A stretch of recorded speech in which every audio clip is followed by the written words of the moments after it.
Hello, I'm Richard Chambers. Welcome to another episode in my continuing podcast series, Speaking of Risk and Audit. Today we have with us Joanne Traice, the Group Chief Internal Audit Officer at DP World, a leading provider of smart logistics across the globe. Welcome to the show, Joanne. Thank you. Thank you very much. Joanne, you and I have had a chance to talk on several occasions when I've been visiting in Dubai, and I'm always fascinated by your transformational mindset and some of the great leadership that you've brought to the internal audit function at DP World. Maybe you could start our conversation today by telling our listeners a little bit about yourself, anything you'd like to share about your background or DP World that'll help them to better understand the role you play there. Oh, yeah. Thank you. Well, firstly, thank you so much for the opportunity to join the podcast today and to Audit Board. So as you mentioned, Richard, I am the Global Chief Audit Executive at DP World. I oversee a global team of business, of technology, of cyber and data auditors, risk specialists, and fraud investigators.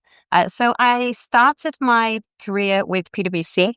I spent a decade with them in the UK and Dubai, which really did give me an incredible front row seat to how different industries and how different leadership teams think about risk. And if there's one thing that I learned in that time, it's that internal audit is at its best when it's trusted, when it's strategic, and when it's forward-looking. It's not just a function that tells people what they already know. So I joined DP World 18 years ago, and what's kept me here is the sheer scale and the pace of change. Every few years, the company has evolved. It's expanded into new industries, new markets, new risks. And as the business has grown, so has the internal audit function. When I first started, we were auditing a very different company. Today, our role is more than just about looking at controls. It's about resilience. It's about strategy, and really ensuring that audit remains in steps with where the business is going next.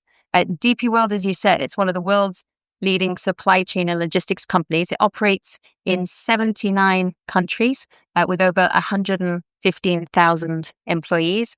And most people associate us with ports and terminals because that's where we started. But now we're so much broader than that. We've expanded into logistics, into freight forwarding, free zones, marine services, and digital trade solutions, meaning we're involved in every part of the supply chain, from where goods are manufactured to their final destination. So for me, that's an incredibly complex risk landscape. And that's what makes leading internal audit just so exciting here. But what I love about my role is it's not just about assurance, it's about impact. And in a business like DP World that moves as fast as DP World, it's essential. It's on a global scale, where geopolitical shifts, economic disruptions, and digital transformations are happening in real time in an industry where disruption is the norm, not the exception. So I'm very passionate, as you say, about redefining what internal audit looks like, leveraging technology, yes, data analytics, yes, but critically also focusing on the people side of audit. That's curiosity, soft skills, and leadership development as well, because at the end of the day, high-performing teams aren't just technically strong, they think differently and influence at the highest levels. So I'm really excited to get into today's conversation.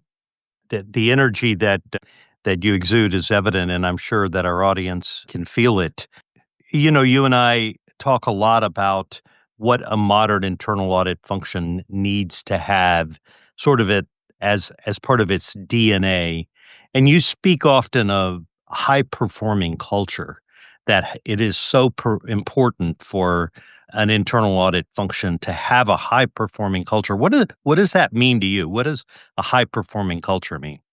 So it's not just about technical excellence.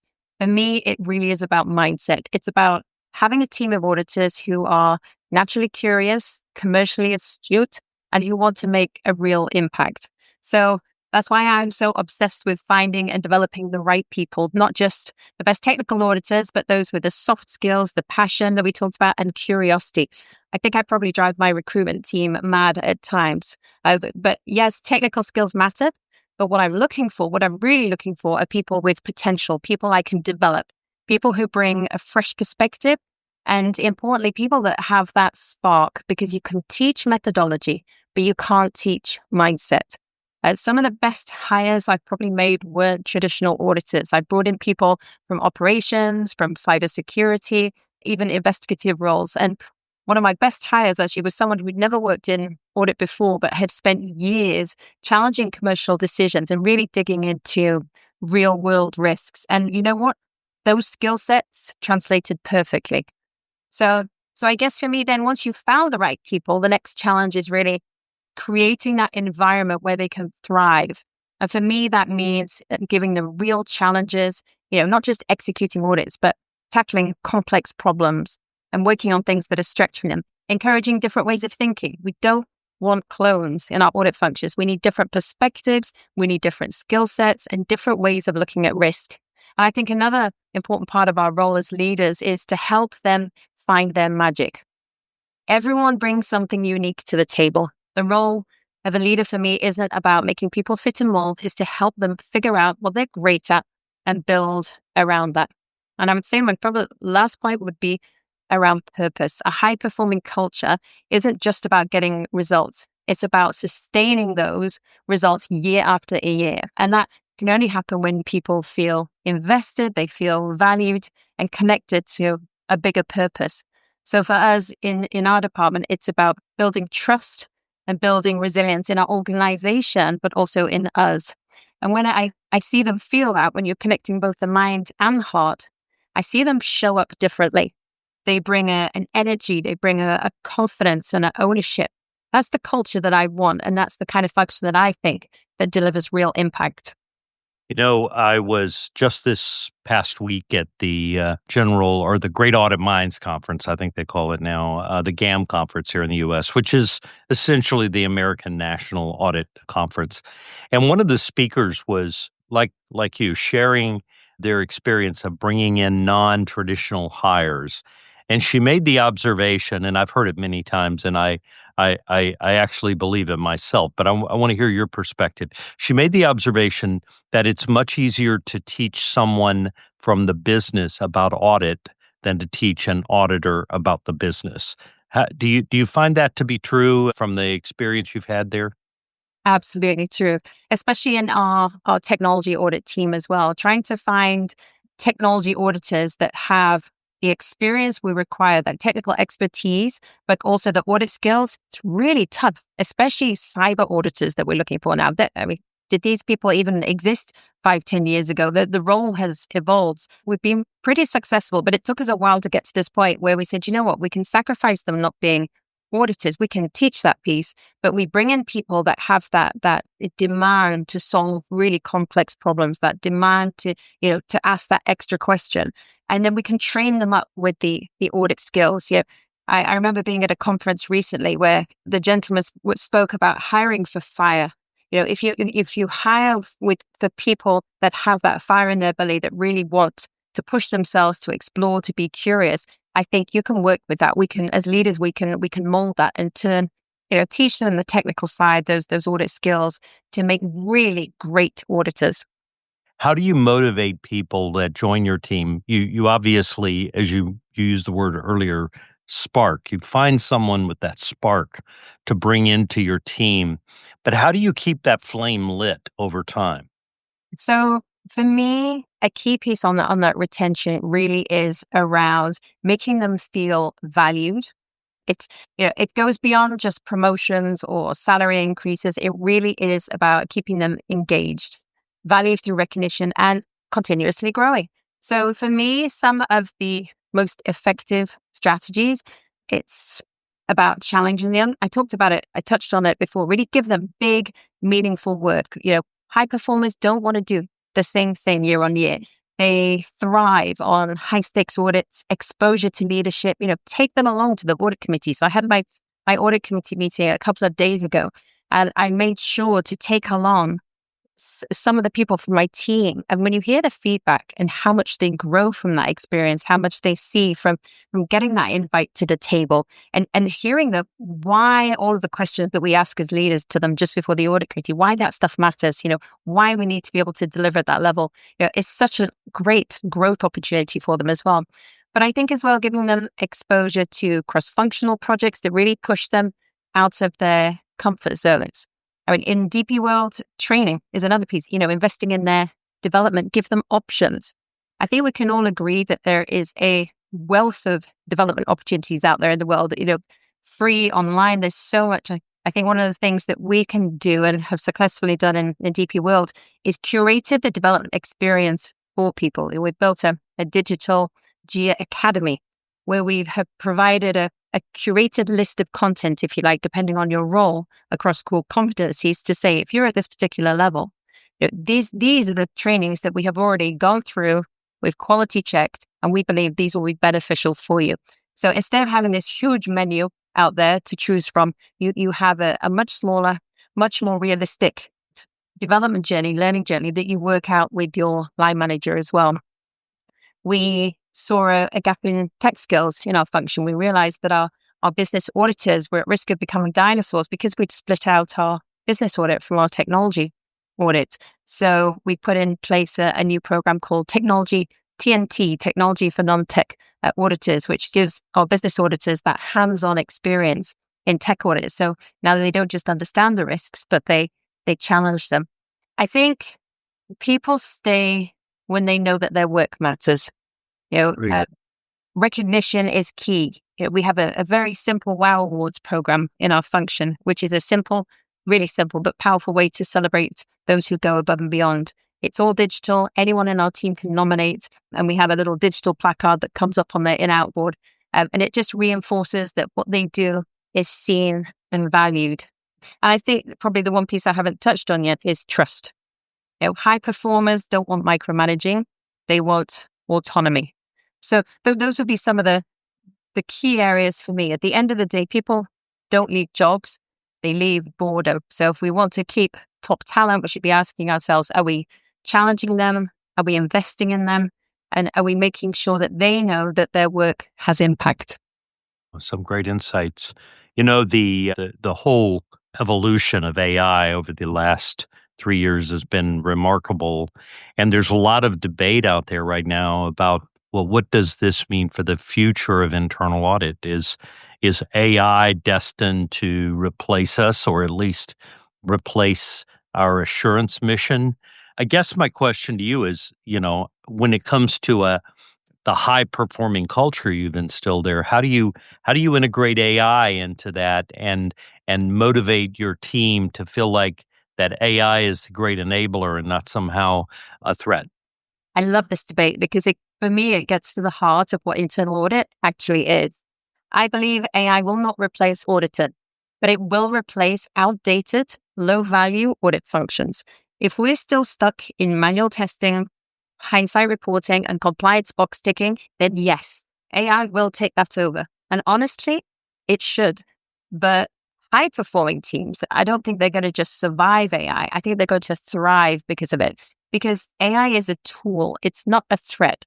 I've seen and having gone to some of the conferences, I've seen some of the best audit teams that are already using AI to work smarter. It's enhancing risk monitoring. It's detecting anomalies in real time, automating repetitive work so that auditors can focus on what they do best: judgment, influence, and driving change. For example, we built Val, which is our own AI-powered tool, to really solve the problem of dramatically reducing our report writing time.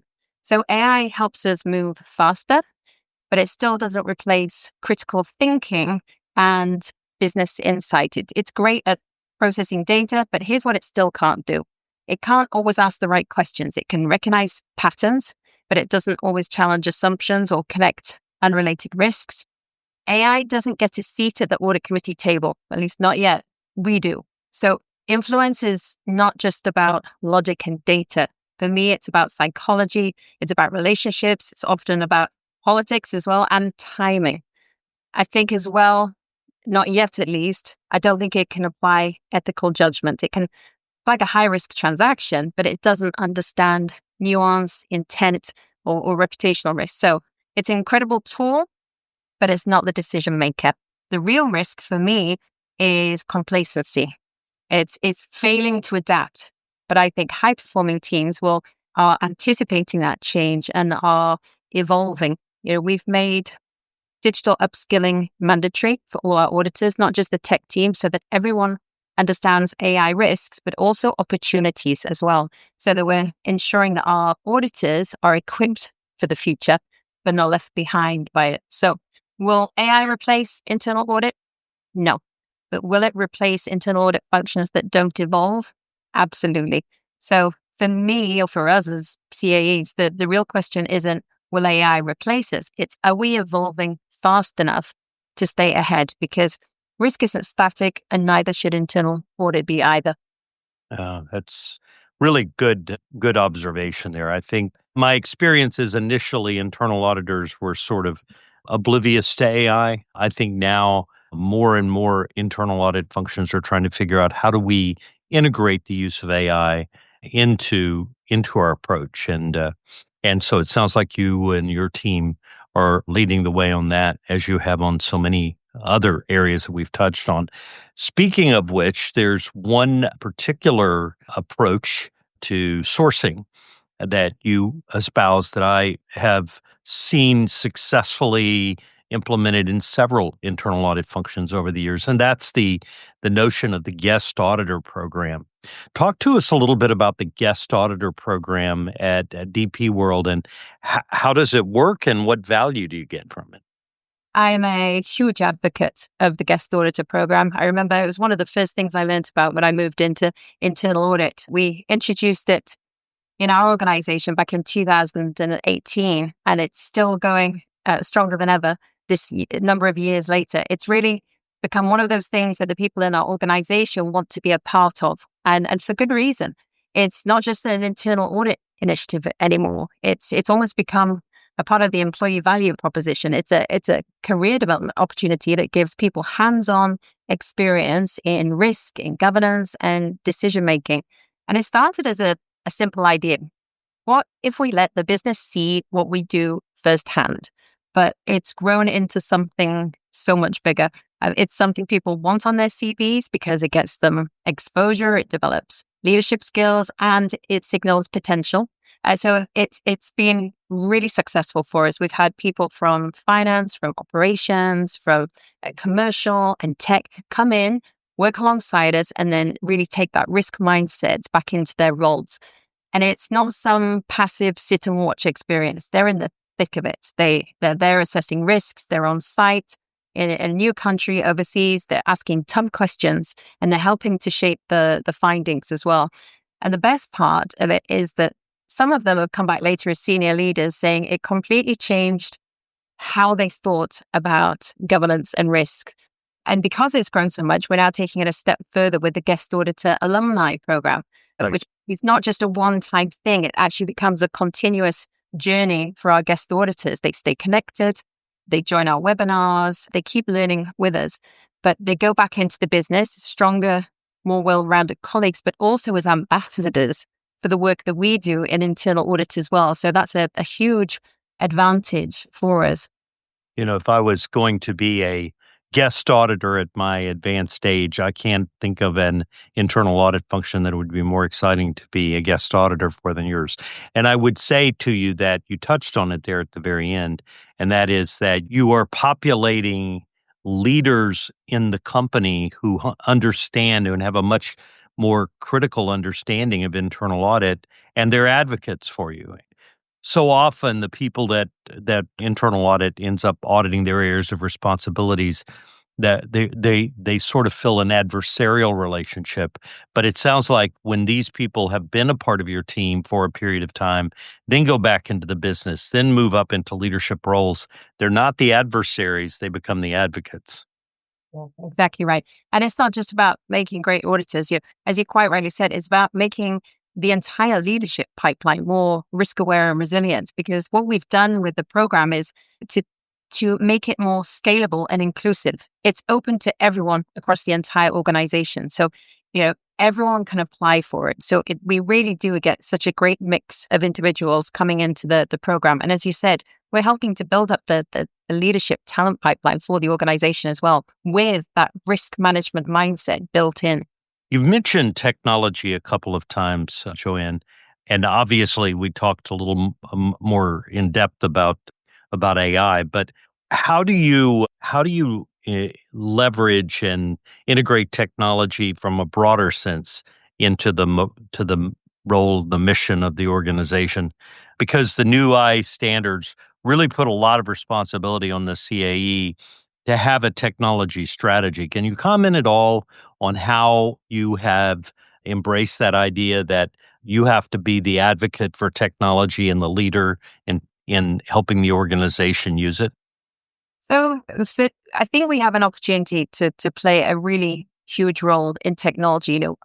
We set up a team, a dedicated team, digital assurance solutions, and one of their core pillars, strategic pillars, is firstly to digitally skill up the rest of our audit team, and often that skilling up we can offer beyond our own function actually to the business with great tools like Microsoft Teams, where if you're opening up to your own team, you can open it up to others as well. So I think we can play a huge role in helping to really skill up the organization in these new areas. But for us as auditors, I think we always need to be looking at both the risks and the opportunities. We need to understand risks because ultimately, if our businesses are employing AI, RPA, we need to understand what the risks are as well. But to also understand the opportunities so that when we're going around to the different business units across the group, we can actually recommend these technologies as well to say, hey, this particular process, this is ideal to implement RPA to really help. It's high volume, repetitive. This is a perfect candidate for RPA. So we can also offer those solutions around the business when we're doing our audits as well. But for me, it's not about how much tech we're using, even within our own function of the organization. It's about whether we're using the right tech for the right problem. This was one of the biggest learnings I had in our digital transformation journey. I see a lot of audit teams jump straight into AI, straight into RPA or big budget tools, when sometimes a simpler, faster solution could be sitting right in front of them. So my challenge to everyone these days is before we even talk AI, we should be asking, is there an easier fix? In our function, we've built some quick, no-cost, low-code tools that have saved hundreds of hours, things like audit pipelines to track progress, risk loggers for better visibility, even digital in-out boards to manage team movements. They're not fancy, they're not expensive systems, they're simple, they're effective and immediately useful, and any audit team can implement them today. No AI required. But when tech does make sense, we go all in. I talked before about Val, our AI-powered tool to help cut reporting time. It helps us work faster, but it doesn't obviously replace critical thinking. We developed 2 RPA bots that track risk changes in real time. So issues are flagged instantly, so auditors can focus on what really matters. So I would say for CAEs wondering, where do I start? Look at where your team is wasting time on admin, because that for me is often where automation can really deliver the biggest wins as well.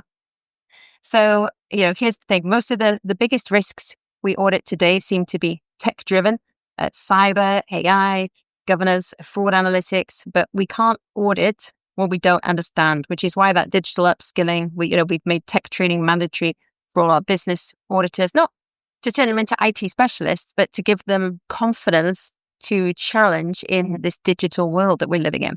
Because if our team is still avoiding tech audits because they don't understand them, that's a gap. And as CAEs, it's on us to fix that. So I would say that tech is not replacing our auditors, it's amplifying. But the real risk would be audit moving slower than the business. So my challenge to other CAs is this. Are you changing how your team works or just layering tech on top of it? And are your auditors equipped to audit digital risks or avoiding them? And where are you wasting manual hours that automation could eliminate? Because I think the teams that are embracing the right tech for the right problems, they're the ones that are making the biggest impact. Good advice. Absolutely sound advice for those who want to be transformational leaders in internal audit. What do you say? And we'll kind of use this as our closing question. What do you say to a chief audit executive who says, "Wow, I'm so motivated by what Joanne is talking about, but my board, my management will never embrace us doing a lot of those things." What piece of advice do you offer a CA who kind of feels like they can't break through that ceiling in terms of convincing their board and management that internal audit can have a bigger purpose? So I think honestly, it starts with a decision. You have to decide that you're not just running an audit function. You're building something bigger, something that's future ready, and most importantly, high impact. You make an impact, the phone will ring. People will ask for your help. People ask for your support, and you become essential to the business. But transformation doesn't happen all at once, and it definitely doesn't happen by accident. So I'd probably say three key areas: shifting the mindset from assurance to that important word impact. Ask yourself, is my team just reporting on risk, or are we actually helping shape decisions? Let's not get caught up in the number of audit reports that we issued or the number of overdues in our AC pack. Nobody cares. Let's talk about the impact of our findings, of real risks and gaps, and how they impact business strategy. Because the best audit function, they're not looking backwards. They're helping the business move forward, asking not what could go wrong, but what needs to go right for the business to Right. succeed. And I think it's that shift that really is going to help us get those invites into the leadership room, and hopefully the resources that we need to take that transformation forward as well. Such great advice. I'm very inspired by the message that you're sharing with internal auditors, and I'm hopeful that internal audit leaders around the world are going to take inspiration from what you've done there in DP World. Thank you so much, Joanne, for joining us today. And I'd like to thank our audience for joining us on another episode of Speaking of Risk and Audit. I'm Richard Chambers for Audit Board.